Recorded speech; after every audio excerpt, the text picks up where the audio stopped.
क्या सीजीआई गवई का दलन हुआ? आज यदि उनका दलन होता तो चीफ जस्टिस ऑफ इंडिया होते। लोग दलित दलित पुकार रहे हैं। आज वो क्या संदेश देना चाहते हैं कि कृष्ण जन्मभूमि का जो मुद्दा है, हिंदू फावड़ा उठा लें और उसको तोड़ करके बना दें, ईदगाह को मंदिर बना दें? क्या संदेश देना चाहते हैं? यही संदेश देना चाहते हैं कि जो तुम्हारे मंदिरों के लिए फैसले दे वो चीफ जस्टिस तुम्हें राज्यसभा में गवारा है। उसके अंदर ऐसा जुनून गुजरता कि मैं देश के चीफ जस्टिस को मार दूं, जान से मार दूं। अपमान सहे कैसे उसका जो पालनहार हमारा है, और कलयुग के हिरण्याकश्यप को प्रहलाद ने जूता मारा है। दलित शब्द इस संविधान से हटा देना चाहिए। इनकी नीतियों को चलते हुए देश का दलित और मुसलमान परेशान। नमस्कार, आप देख रहे हैं पब्लिक रिएक्शन और मैं हूं आपके साथ विनायक कुमार। देखिए, सुप्रीम कोर्ट के सीजीआई गवई साहब के ऊपर जो है जूता फेंक कर हमला किया जाता है और साफ तौर पे कहा जाता है कि जो हमारे भगवान का अपमान करेगा उसके साथ ऐसा ही हो सकता है। मुझे अफसोस नहीं है। अब जरा सोचिए कि सुप्रीम कोर्ट के अंदर जो सुप्रीम कोर्ट संविधान से चलता हो, पूरा देश संविधान को मानता हो, उसी देश के अंदर सीजीआई पर अगर जूता फेंकी जाए तो उसे क्या कहा जाएगा? हालांकि दूसरा पक्ष जो है लगातार कह रहा है कि भगवान विष्णु को लेकर सीजीआई साहब ने अभद्र टिप्पणी की थी और सनातनी वकील को गुस्सा आ गया, इसलिए उसने ऐसा कारनामा किया। इन तमाम मुद्दों पर बातचीत करने के लिए इस वक्त हमारे साथ चौहान जी है, जुड़ेंगे, बातचीत करेंगे। चौहान जी, क्या कहेंगे सीजीआई के ऊपर जूता फेंकना किस तरह देखते हैं? देखिए, सीजीआई साहब के ऊपर या सुप्रीम कोर्ट की जो एक चार दीवारी की दीवार है, उसके अंदर जो चैम्बर बना हुआ है, जो संविधान के संरक्षक हैं, ये उनके ऊपर जूता नहीं मारा गया। ये जूता देश के 140 करोड़ लोगों के ऊपर, जिनका न्यायपालिका के अंदर विश्वास है, ये देश के 140 करोड़ लोगों के विश्वास के ऊपर जूता मारा गया है। पहलगाम के अंदर आतंकवादी आए थे, अब सामाजिक आतंकवादी वकील के भेष में सुप्रीम कोर्ट में घुस जा रहे हैं और कोई कुछ कहने को तैयार नहीं। हम सीनियर सिटीजन हैं, हम 62 साल के हैं, 71 साल के हैं, हमारे पास वकालत की डिग्री है। तो वकालत की डिग्री होना इस बात का प्रमाण नहीं है, इस बात का साक्ष्य नहीं है कि आप देश के मुख्य न्यायाधीश के ऊपर जूता फेंक के मारो। और हमने आज वीडियो देखा जो जारी हुआ है। कह रहे भगवान विष्णु को लेकर भी तो उन्होंने एक आपत्तिजनक टिप्पणी दी थी। नहीं, उन्होंने भगवान विष्णु के लिए क्या आपत्ति की? उन्होंने सिर्फ ये बोला है कि आपकी जो पिटीशन है जिसके लिए आप सुप्रीम कोर्ट में आए हो, ये सुप्रीम कोर्ट के अधिकार क्षेत्र में नहीं आती है। इसका जो संरक्षण है वो ASI करती है, आर्कोलॉजिकल सर्वे ऑफ इंडिया। और आर्कोलॉजिकल सर्वे ऑफ इंडिया को संविधान ने स्पष्ट रूप से ये कहा गया है सेक्शन 49 के अंदर कि यदि कोई मूर्ति खंडित है तो आर्कोलॉजिकल सर्वे ऑफ इंडिया उस सनातन धर्म के लोगों को, जो जिम्मेदार लोग हैं, उनको बताए और मूर्तियों को वहाँ पे पुनर्स्थापना कर दे। इसमें सुप्रीम कोर्ट में आने की आवश्यकता नहीं है। लेकिन उन्होंने ये कहा कि फिर भी आप भगवान विष्णु से प्रार्थना कीजिए। ये अच्छी बात है। मेरे माँ बाप भी कहते हैं कि क्या बात है बेटा, मैंने कहा काम धंधा कम चल रहा है। बोले जब बजरंग बली के पास चले जा। मैं बजरंग बली जी के पास मंगलवार को जाता हूँ, 2 मंगलवार 4, तो मेरी मनोकामना पूरी नहीं होती है। फिर मैं पंडित जी से मिलता हूँ, वो कहते हैं कि दुर्गा माता के मंदिर चले जाओ, शिव जी का मंदिर चले जाओ। तो मैं मंदिर मंदिर घूम रहा हूँ, लेकिन मेरे को विश्वास तो होना चाहिए ना कि मेरे देवी देवताओं के अंदर इतनी शक्ति है कि जो मेरा काम धंधा नहीं चल रहा, उनकी जो एक भावना होती है सनातन धर्म की कि हाँ किसी ने पूरी कर दी। तो ये चीज़ों को आप गलत परिप्रेक्ष्य में ले गए। आपने कहा कि सनातन धर्म का अपमान हो गया, बल्कि वो ये कहना चाहते थे कि हमारे देवी देवता सनातन धर्म के इतने सक्षम हैं, चूँकि सीजीआई साहब खुद भी सनातन धर्म से आते हैं। पहले वो ठीक है वो SC थे, SC ST दलित थे, जो भी थे, बाद में उन्होंने बौद्ध धर्म में परिवर्तन कर लिया, तो ऐसा कुछ नहीं है। लेकिन वो भारत विपक्ष के कई ऐसे नेता है, आप उदित राज को देखिए, वो जो है लगातार कह रहे कि भाई एक दलित का बेटा सीजीआई बन गया, ये सनातनियों से सहा नहीं जा रहा, ये जो है वो लोग सहन नहीं कर पा रहे और इसी वजह से ऐसा कारनामा किया है। नहीं खैर, ये बात तो हकीकत है कि अगर छोटी जात का आदमी बड़ी पोस्ट पर बैठ जाता है तो सवर्णों को दिक्कत होती है। ये तो हकीकत है, ये हकीकत है। लेकिन जब सवर्ण समाज का आदमी बड़ी कुर्सी पे बैठ के दलितों और अल्पसंख्यकों के घरों पे बुलडोजर चलाता तो किसी को बोलने की औकात नहीं है, कोई बोलता नहीं है।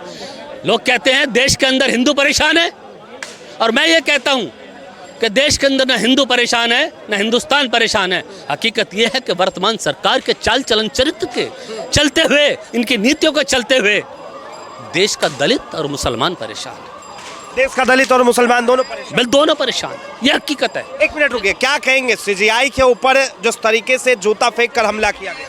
थोड़ा बोलने दीजिएगा, मैं बड़े ध्यान से सुन रहा था। सबसे पहले तो भाई साहब से हमारा निवेदन है कि झूठ मत बोलिए। डिबेट कर रहे हैं तो तार्किक और तथ्यात्मक डिबेट कीजिए। उन्होंने ये बोला था सीजीआई ने कि जाकर अपने विष्णु जी से कहिए कि वो अपने आप को खुद ठीक कर लें, वहाँ मेडिटेशन कीजिए, वो खुद ठीक कर लें। आप ये बताइए, आज यदि सुप्रीम कोर्ट के सीजीआई ने यह बात बोली कि अपने भगवान से जाइए, बोलिए वो खुद ठीक कर लें, तो राम मंदिर का जो मुद्दा था उस पे उन्होंने सुनवाई क्यों करी? पहले पूरी बात सुनिएगा। आज जो है, जैसे मान लीजिए आपका ज्ञान व्यापी है, उस पे सुनवाई क्यों? संभल का जो मैटर था वो भी पहले आर्कियोलॉजिकल सर्वे के थ्रू था, बाद में उस पे जब बवाल हुआ सुप्रीम कोर्ट ने सुनवाई करी। मैं ये कह रहा हूँ, उनको ये कहना चाहिए था कि भाई यहाँ पे बहुत सारे केसेस पेंडिंग है, सुप्रीम कोर्ट में वही केसेस आने चाहिए जो बहुत इंपॉर्टेंट है। ये कहना चाहिए था कि आप जो है वहाँ के लोकल कोर्ट में जाइए, जो लोअर कोर्ट है। भाई पहले आर्कियोलॉजिकल सर्वे जो उससे अब तक कीजिए, नहीं होता है, लोअर कोर्ट में जाइए, वहाँ से नहीं होता है, डिस्ट्रिक्ट कोर्ट में जाइए, वहाँ से नहीं होता, हाई कोर्ट में जाइए, और नहीं कुछ तब कहीं से कोई आपको नहीं मिलता है, फिर यहाँ पे आइए। ये कहना चाहिए था। आज मैं ये पूछना चाहता हूँ कि एक मिनट, अपमान का बदला लिया गया? कोई सुनिए, बदला नहीं लिया गया। मैं ये घिनौना कृत्य है, मैं इसकी निंदा करता हूँ। ऐसा नहीं होना चाहिए, कानून हाथ में और किसी का अपमान नहीं करना चाहिए। लेकिन इसका एक और पहलू भी है, पहले मैं आपको थोड़ा एक्सप्लेन कर देना चाहता हूँ। आज यह बताइए कि मान लीजिए उन्होंने कह दिया कि जाइए अपने भगवान से कहिए ठीक कर ले, हमारी आस्था उसमें है। मैं गया, फावड़ा उठाया, तोड़ ताड़ के ठीक कर दिया मंदिर। फिर कोई विपक्ष का बंदा, मतलब उसके जो विपक्ष का बंदा कोर्ट में आता है, बोलता है इन्होंने बिना कोर्ट के जो आदेश के इसको कैसे तोड़ दिया, कैसे मंदिर बना दिया। फिर कोर्ट में आएगा, तो जब कोर्ट में आएगा तो कोर्ट में हम कहने के लिए हमारा हक है कि नहीं? मान्यवर, आप सुप्रीम कोर्ट के चीफ जस्टिस ऑफ इंडिया हैं, आपने कहा था अपने भगवान से जाइए। मैं गया अपने भगवान के पास, भगवान से कहा, हे भगवान आप खुद अपने आप को ठीक कर लीजिए। भगवान ने कहा कि तुम यदि मेरा इतने ही बड़े भक्त हो तो मेरे आदेश का पालन करो और उठाओ फावड़ा। आज वो क्या संदेश देना चाहते हैं कि कृष्ण जन्मभूमि का जो मुद्दा है, हिंदू फावड़ा उठा लें और उसको तोड़ करके बना दें, ईदगाह को मंदिर बना दें। क्या संदेश देना चाहते हैं? यही संदेश देना चाहते हैं। क्या कहते हैं, ज्ञान व्यापी का जो मैटर विवादित है कि जाए और बोले कि हमारे शंकर जी ने बोला है कि तुम खुद बना लो। क्या संदेश देना चाहते हैं? भगवान के पास, हमारे सनातन धर्म में ये कहा गया है, कोई जब बात होती है तो कहते हो भगवान के पास चले गए, मतलब इस दुनिया से, इस मृत्यु लोक से वो चले गए, मतलब इस शरीर को छोड़ दिए, तब भगवान के पास गए। आप एक अपने आप को एक तरफ दलित कहते हो, मतलब सनातनी हो, और वैसे दलित शब्द इस संविधान से हटा देना चाहिए। दलित मतलब जिसका दलन हुआ हो। लोग कह रहे हैं दलित था इसलिए मार दिए। आज कोई और ब्राह्मण ठाकुर होता, जो है संविधान सही तो चले। क्या सीजीआई गवाही का दलन हुआ? आज यदि उनका दलन होता तो चीफ जस्टिस ऑफ इंडिया होते। लोग दलित पुकार रहे हैं। और 4 लाइन में कह देना चाहता हूँ, मैं इसकी निंदा करता हूँ, इसके ऊपर कठोर कार्रवाई होनी चाहिए, घिनौना कृत्य है। लेकिन और इसका एक पहलू भी है कि अपमान सहे कैसे उसका जो पालनहार हमारा है। भगवान विष्णु को पालनहार बोलते हैं। अपमान सहे कैसे उसका जो पालनहार हमारा है। और कलयुग के हिरण्याकश्यप को प्रहलाद ने जूता मारा है। कलयुग के हिरण्याकश्यप को प्रहलाद ने जूता मारा है। और सारे विधर्मी कह रहे हैं कि वो दलित बेचारा है। सारे विधर्मी कह रहे हैं कि वो दलित बेचारा है। पर अपमान करे जो विष्णु का, वो भाई नहीं हमारा है। और अंतिम लाइन कह देना चाहता हूँ कि अपने आराध्य भगवान देवी देव धर्म संस्कृति का अपमान हमें कभी होगा नहीं गवारा है। कलयुग के हिरण्याकश्यप को प्रहलाद ने जूता मारा है। देखिए क्या कहेंगे, कह रहे कि भैया आज नहीं बनी। एक तरफ ये बुराई कर रहे हैं, अच्छी बात है, इन्होंने विरोध किया कि भाई ऐसा नहीं होना चाहिए। उन्होंने तो कहा कि कड़ी निंदा कर रहा हूं मैं। विरोध किया इन्होंने। एक तरफ ये पूरी बात को घुमा रहे हैं, एक तरफ ये बात को घुमा के मथुरा, काशी और पता नहीं कहाँ ले गए, और एक तरफ ये विरोध कर रहे हैं। अरे मोहम्मद साहब को छोड़ो, कोई टिप्पणी कर दे, मानता हूँ तो उसका सर तन से जुदा कर दिया जाएगा। कमलेश तिवारी ने जो बयान दिया मैं उसका घोर निंदा करता हूं।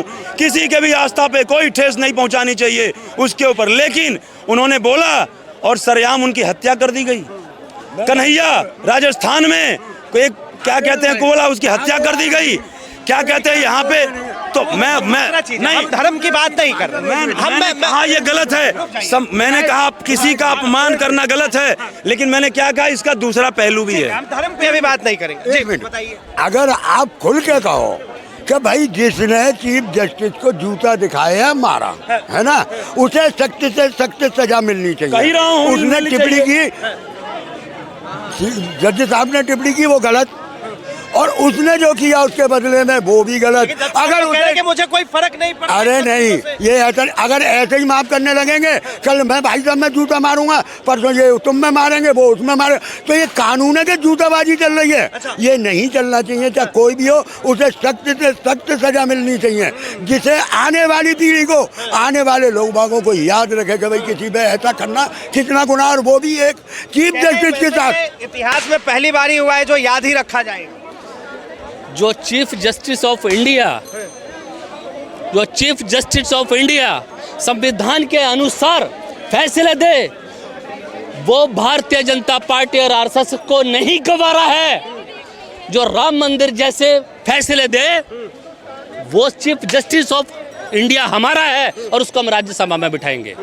ये हकीकत है, ये हकीकत है कि जो तुम्हारे मंदिरों के लिए फैसले दे, वो चीफ जस्टिस तुम्हें राज्यसभा में गवारा है, गवारा है। ये है, ये है, और ये देश लड़ा है, ये देश लड़ा है, ये देश लड़ा है राम मंदिर के लिए, और ये देश लड़ा है देश की गुलामी को आजादी दिलाने के लिए। यहाँ आप सिर्फ मंदिर मस्जिद तक टक के रह जाएंगे। आप इतने बड़े आरोप लगा देते हो आप कि काशी विश्वनाथ और ये सारी चीजें कृष्ण जन्मभूमि। सीजीआई साहब है, वो तो कह रहे कि मुझे इन चीजों से हम मंदिर से, हम मुद्दे से नहीं भटकेंगे, बहस मुद्दे पे होनी चाहिए। इतिहास बताऊं आपको, जिस भी वकील ने, आंदोलन चल रहा है, जिस भी वकील ने जो अपने आप को कहता है कि मैं सीनियर सिटीजन हूँ, उसने सीनियर सिटीजन होने का नाजायज फायदा उठाते हुए और वकालत की डिग्री रखने का, होने का, कि सुप्रीम कोर्ट के अंदर मैं बार काउंसिल ऑफ इंडिया का मेंबर हूं, उसका नाजायज फायदा उठाते हुए देश की सुप्रीम कोर्ट जो चार दीवारी के अंदर है, जो पहरों के अंदर रहती है, जहां पे देश की पुलिस सुरक्षा देती है, उसके अंदर बैठे हुए हर व्यक्ति को, चाहे कोई अपनी याचिका डालने जा रहा है, पीड़ित है, चाहे वकील है और चाहे न्यायाधीश है, तीनों को समान रूप से सुरक्षा दी जाती है। ये दुर्भाग्य है इस देश का कि उस वकील के अंदर ऐसा देश के संविधान के प्रति ऐसा जुनून, ऐसा जुनून, उसका ऐसा जुनून, उसके अंदर ऐसा जुनून किस तरह था कि मैं देश के चीफ जस्टिस को मार दूं, जान से मार दूं। जूता फेंकना, जूता फेंकने का क्या मतलब है इस चीज का? ये लोग, आपने सिर्फ चीफ जस्टिस ऑफ इंडिया के पद के ऊपर जूता फेंक कर नहीं मारा है, आपने देश के 40 करोड़ लोगों की जन भावनाएं जो न्यायपालिका के अंदर विश्वास रखती है, उसको जूता मारा है। और देश के लोगों के जन भावनाओं को, जो देश की भावनाओं को जो जूता मारेगा, उसका इलाज जूते से ही किया जाएगा।